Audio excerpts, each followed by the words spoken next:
One of the things that I've realized is that people that are self-reflective, that rely on cerebral horsepower, that pay attention, that think in a detailed way, the more nuanced that your thinking is, the fewer people are going to be like you, which makes you feel more alone. How do you think people can overcome this? Well, I would say that hasn't been my experience exactly. Because as I started to make my thoughts more public, they seem to appeal to more and more people. And so I don't know if that's a threshold phenomena, because maybe it is, As you start to become specialized as a scientist, in some sense your vision narrows and narrows, although it gets more high resolution at the level that you're operating. But you kind of pass through a needle, let's say, out the other side where the thing you're studying starts to become everything again. And so maybe that's that developmental progression. Further, more. Yeah, specialization and then generalization again. Yeah, I think that you might be right there. The deeper into the breach thing, the show that I went to go and see you do in Manchester in 2017 or 18, someone asked a question about the depth of my consciousness causes me to suffer, and you said you take more of the thing that poisons you until you turn it into a tonic that girdles the world around you. And I think that this is something you see here as well, that when you start to think differently, when you start to consider the way that you're living your life in a more detailed, higher resolution, more unique, more nuanced way, you will probably receive pushback, especially, speaking from personal experience, in normal working class towns, people born, live, die in these places, it's insular. There isn't a huge culture of, especially in the UK, tall poppy syndrome is a huge problem. The biggest difference that I've noticed actually between American people and English people is that American children are told that they can be anything that they want to be. They're told that they have blue sky vision, they can achieve whatever they want. And that gives them a lot of confidence. When us Brits, stuffy, stiff upper lip Brits see Americans on TV, it sounds like everyone's had media training because everybody's just so enthused about whatever it is, even if it's a 18-car pileup. And then the equivalent in the UK is that deviating from the norm is very, very, very quickly mocked. And there's a lot of that in Canada too. Tall poppy syndrome, it's a big deal. Now, the Japanese have that saying too, except it's the nail that sticks up above all the rest is the first one to be struck down by the hammer. Right. And there's some truth in that too. There's some truth in that, but some and all are very different words. When you roll the clock forward, what you end up with is American children that then become adults who look around at the world and say, well, hang on, this wasn't what I was promised.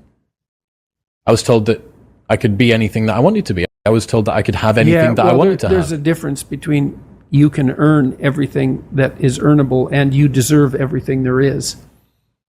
So that message can become, what you say, it can become misinterpreted in a narcissistic manner. And I think that has happened to some degree, especially as people have had fewer and fewer children.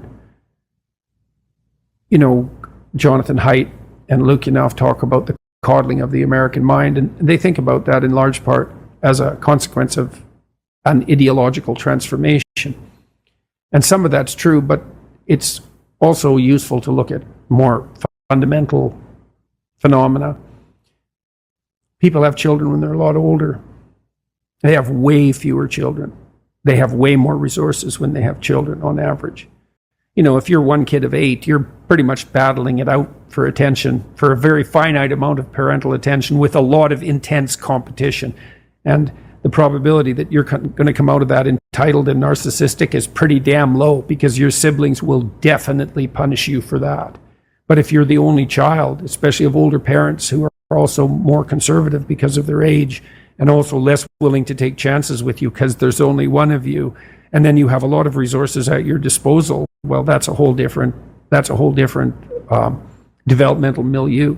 And we have no idea what the consequences of that are. But the idea that children in that circumstance are more likely to be overprotected and dependent and structured, it's like, well, yeah, undoubtedly. And, that would even be an overabundance of parental virtue in some sense, right? Well, we just did nothing but pay attention to our child. Okay, but too much. What did you expect? Yeah. It's so strange because I'm an only child, right? And all of the, well, maybe my friends might say differently, but a lot of the commonly held presumptions around only children, and I have a couple of friends who are as well, and I don't know whether it's where we're from, that the northeast of the UK is very spit and sawdust, it's salt of the earth people, it's, grab your bootstraps and your boots and start pulling. And I just haven't seen that. What is it through your clinical practice? Would there this might not be a primarily working class phenomena, the coddled mind phenomena. That could easily be a middle class and upper phenomena. Is there something, was there a common trend, or from your reading have you found that only children tend to be one way or another? No. So you just get huge variance in them as well? I don't know the answer to that at the level of individual psychological data. There might be a literature. I'm not aware of it. That, for me, that was more a response to Haidt's book on the coddled mind. I thought, okay, fair enough. The coddling of the American mind. What's driving this? It's not just ideas. It's a huge demographic switch. It's a huge transformation in the way we raise children. We're 10 years older when we have our children now. That's a lot older. When you're 18 and you have a kid, you're still a kid. And that there's some wildness that's perhaps not so good about that. But there's also perhaps a higher proclivity to go off and live your own life. And then, how much should your children be left on their own? The answer is as much as they can tolerate. And how much is that? Well, you find out with each child. But it's certainly possible to not deprive your child enough. What do you guys think? Do you guys think that he is right about deep thinkers? Are you a deep thinker? Please leave your comment below. We would love to hear from you. Thank you for making it this far. If you like this video, you might want to share it with a like-minded friend. Thank you, and as always, stay blessed.